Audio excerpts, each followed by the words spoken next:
Bonjour, nous sommes le samedi 12 février 2022 avec une météo qui semble très bonne. On a un ciel azuré avec des éclaircies. Mais sachez que pendant la nuit, nous avons eu des gelées nocturnes et qu'en matinée, nous avons eu l'aspect voilà, de paysage gelé avec voilà, les herbes étaient blanches. Voilà, c'est comme ça. Les températures, je ne sais pas combien elles étaient. -2, -3, peut-être -4, j'en sais pas plus. Mais disons que euh, tout a disparu, tout s'est dégelé et nous nous retrouvons avec un bon temps, pour un hiver, 2021, fin 2022, je m'excuse. Hein, voilà, la météo, elle est comme ça, ça augure, de bonnes choses d'un côté, mais c'est, inquiétant d'un autre côté parce que bon, je veux dire, l'hiver ne fait pas son travail. Voilà, donc c'est un petit peu bon, malgré tout, on va quand même profiter de ce bon temps, on va pas, cracher dans la soupe. Mais voilà, il faut profiter de ce bon temps parce que c'est pas tous les jours qu'on peut profiter d'un tel samedi avec hivernal. Bon, je vous présente ici un problème. Un bloc de glace à la forme d'un parallélépipède rectangle à base carrée. Si on plonge dans l'eau en le chargeant d'un poids de 75 kg, les 19 vingtièmes de son volume vient à s'immerger. Donc, on a 19 vingtièmes de son volume qui s'immerge dès le moment où on met 75 kg, bien sûr dans l'eau, hein, tout est dans l'eau. Alors, on demande de déterminer la hauteur de ce bloc, sachant que la densité de la glace est de 0,92 et que le carré de base est de à 1,20 m de côté. Alors, pour ça, bon, il faudrait mettre données inconnues, formule, solution, mais il y a un petit problème là-dessus. Je peux mettre les données. Alors, les données, c'est qu'on a un volume qui est un parallélépipède rectangle de volume initial V0. Voilà, c'est le volume initial, hein, c'est le volume, c'est son volume. Possède un volume de départ qui est V0. C'est un parallélépipède rectangle que j'ai noté PR, ça fait partie des données. On sait bien que c'est un parallélépipède rectangle à base carrée, c'est de 1 mètre 2 de côté, que j'appelle A le côté c'est 1,2, et qu'on y place, bien sûr, on le met dans l'eau et on y charge 75 kg sur ce volume. Donc c'est un volume immergé. Et après, quand on immerge ce volume qui est un parallélépipède rectangle dans l'eau et qu'on y place une charge de 75 kg, mais le volume immergé est de 19 vingtièmes du volume de départ. Alors on sait bien que le rho de la glace vaut euh, la densité, tout au moins la densité de la glace vaut 0,92. Bon, ce sont que ces données qui sont perceptibles au travers de l'énoncé, parce qu'on a un bloc de glace de la forme d'un parallélépipède rectangle, c'est-à-dire qu'on a comme forme un volume, ce qui est un parallélépipède rectangle, et il est à base carrée, donc on connaît son volume, enfin du moins la forme du volume. Si on le plonge dans l'eau, ben, ça veut dire qu'on va faire notre procédure de l'immerger dans l'eau. Alors on va y placer un poids une masse de 75 kg. Et à ce moment-là, dès ce moment-là, on a 19 vingtièmes du voilà, parallélépipède rectangle qui est immergé.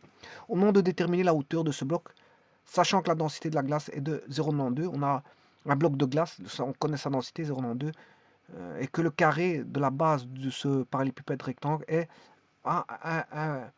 voilà, des côtés de 1,20 m. Voilà, l'inconnu, c'est la hauteur. La formule, on va analyser tout ça et la solution sera après analyse, bien sûr. On va faire l'analyse et puis on va trouver. Donc c'est pour ça que je vous disais, c'est bien de mettre les données. Ouais, l'inconnu, on sait bien ce qu'on recherche. Mais le problème, les formules, ben, il faut aller au travers de l'analyse. Là, je vais mettre la formule au travers de l'analyse. Alors l'analyse, elle est la suivante. Je vais placer mon dessin. Voilà, ça, je mets le parallélépipède rectangle à base carrée que j'ai noté PRBC. Voilà, on a parallélépipède à base rectangle. On y met une charge au-dessus et tout est immergé dans l'eau. Voilà, c'est de l'eau. Voilà. Donc je place un repère inertiel galiléen, voilà, qui est dirigé, qui a une direction verticale. Pourquoi? Parce que vous aurez compris qu'on a ici des forces de gravitation qui sont les forces dues au poids, euh, enfin dues à l'attraction de gravitation universelle. On a les poids, on a deux poids. Alors, le premier poids qui vient ici, c'est le volume du parallélépipède rectangle qui est le bloc de glace. Et le second poids, bon, c'est la charge qui est située au-dessus du parallélépipède rectangle. On a deux charges. Voilà, on a le poids de la glace, le poids du volume de glace et le poids de la charge qui est juste au-dessus du volume de glace. Donc on a deux poids, donc on a deux forces de gravitation, voilà, parce qu'il y a deux corps en présence. Et donc ça, les forces de gravitation, c'est P1 et P2. Et donc c'est des forces qui sont dirigées vers le centre de la Terre. Et donc ce sont des forces, si je mets un axe d'inertie, un axe galiléen vertical qui est dirigé vers le centre de la Terre, qu'est-ce qui va se passer? Si on a des forces P1, P2 parallèles à l'axe. Ce sont des forces parallèles à l'axe. Alors maintenant, quand on va immerger, on va avoir un principe qui est le principe d'Archimède. Bien sûr, on a toujours des forces verticales, puisque la force d'Archimède est une force qui s'énonce. Le principe s'énonce comme suit. Tout corps plongé dans un liquide subit de la part de celui-ci donc une poussée verticale. Donc vous voyez que la direction est verticale de la poussée. Elle est dirigée de bas en haut, c'est-à-dire de bas en haut, alors que les forces de gravitation, c'est de haut vers le bas, vers le centre de la Terre. Voilà, vers le centre de la Terre. Donc, de haut en bas pour diriger de bas vers le haut pour la poussée d'Archimède, et égale en valeur au poids du liquide déplacé. Ça veut dire qu'on aura une perte de poids. Une perte de poids. Du fait que vous mettez du poids dans un liquide, le liquide, comme il y a une poussée vers le haut, on a une perte de poids qu'on appelle, voilà, on va voir un poids apparent du corps. Le poids apparent du corps n'est pas le même que celui qu'on mesure en dehors d'un liquide. Voilà, et donc, ayant fait ceci, je mets un rapport galiléen, on a P1 plus PD égale à la poussée d'Archimède. Voilà, alors, comme ce sont toutes des forces parallèles, bon, on va travailler avec des valeurs, c'est-à-dire des scalaires.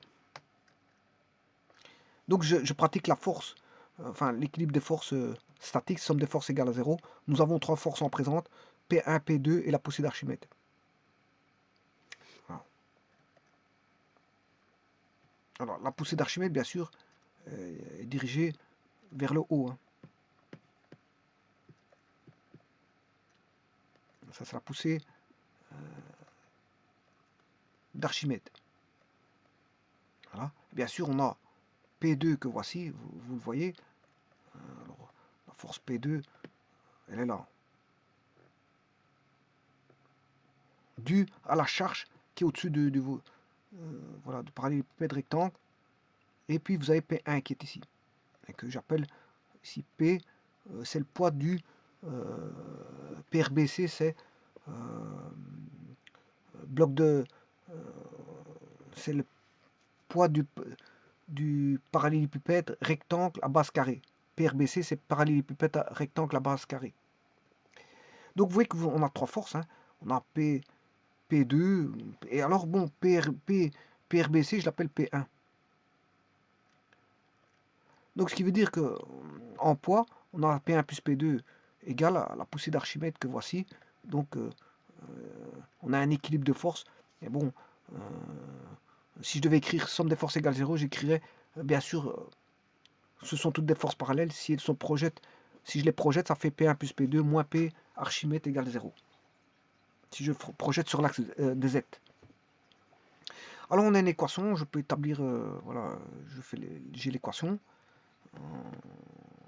Là, j'ai P1 plus P2 égale P Archimède, projeté sur l'axe Z.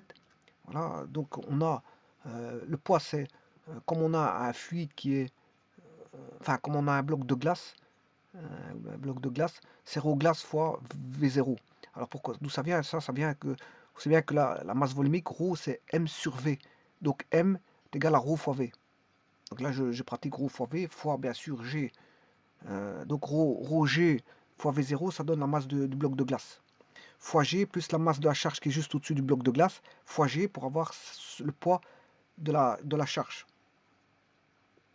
Est égal à quoi? Mais au poids du liquide, déplacé dans l'eau. Alors, le poids le poids de liquide déplacé, ben, il faut tenir compte de la masse volumique de l'eau, parce qu'on parle de liquide, et ici le liquide c'est de l'eau. Voilà. Rho O fois G fois, bien sûr, on sait bien qu'il est immergé au 19/20 du volume initial. Il est immergé au 19/20, c'est pour ça que j'ai mis 19/20 de V0. Alors, ayant fait ça, ben, je simplifie tout par G. G rho glace fois V0 plus masse de la charge. J'ai tout divisé par G. Il reste rho O fois 19/20 de V0.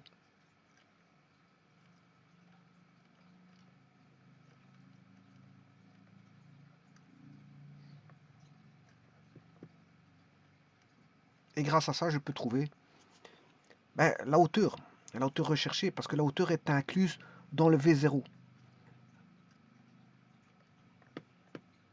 Alors je reprends la dernière équation. Ça, c'est la dernière équation que j'avais. Donc j'isole M charge, ça fait rho O fois 19/20 de V0 moins rho GV0. Voilà, j'isole M, la masse.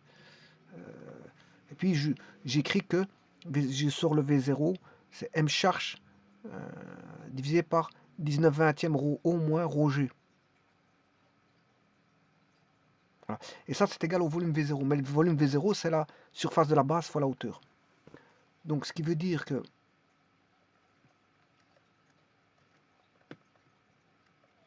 surface de la base fois la hauteur, la surface de la base, c'est 1,2 m². Voilà, fois la hauteur. Voilà, on connaît le rho d'eau, c'est 1000 kg par mètre cube. Et bon, la densité ici de la glace, c'est 0,92. Or, ça fait 920 kg par mètre cube. Et tout est en... Ici, les unités, elles sont bonnes, hein, parce que, bon, si je vais chercher la hauteur, on a 75 kg, 1,44 m² qui est 1,2 au carré, c'est 12 au carré 144, et je recule de 2 rangs la virgule, et puis je calcule tout ça, et je trouve 1,736 mètres voilà, de hauteur. Alors je peux faire aussi ceci, les caractéristiques du bloc. L'arête du bloc de base de glace, c'est 1,2 m. Voilà, la surface de base du bloc de glace, ben, c'est 1,2 au carré. La hauteur du bloc de glace, je viens de le trouver, c'est 1,36 m. Voilà, je peux trouver le volume du bloc de glace puisque c'est la surface de la base, 1,44 fois la hauteur, c'est 1,36 mètres, ça fait 2,5 mètres cubes. Donc le volume du bloc de glace fait 2,5 mètres cubes. Alors sachant ça, on connaît la masse volumique qui est 920 kg par mètre cube de la glace, masse volumique de la glace. On a la masse du bloc de glace. Ben, on connaît la masse volumique et son volume. Voilà. On sait bien qu'il y a 2,5 mètres cubes et 900 kg par mètre cube comme masse volumique, donc on peut trouver sa masse. La masse du bloc de glace vaut 2,299,853 kg. Voilà, ça c'est la masse du bloc de glace. Alors la charge ajoutée de 75 kg, la charge totale, ben, c'est 2299 plus 75 kg, mais la charge totale c'est 2374,853 kg. Alors le poids total, ben, c'est la charge totale fois 9,81. Le poids volumique de la glace, du volume, enfin le poids, bon ça qu'est-ce que c'est? Ça c'est c'est le poids du volume de glace. C'est le poids du volume de glace. Alors, c'est la masse de la glace fois 9,81. C'est le poids, si vous voulez, c'est le poids du bloc de glace.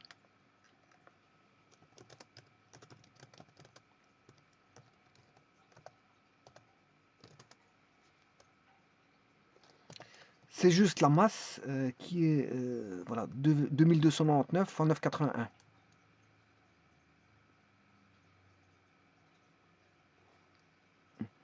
Alors maintenant, je fais des petits rapports. Hein, un rapport charge masse bloc. Je trouve un rapport de 0,033. Je fais un rapport charge masse totale. Je trouve un rapport au 0,032. Voilà.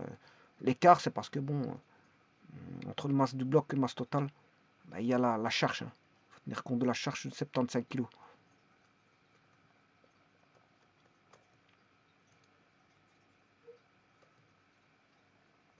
Donc c'est le principe d'Archimède.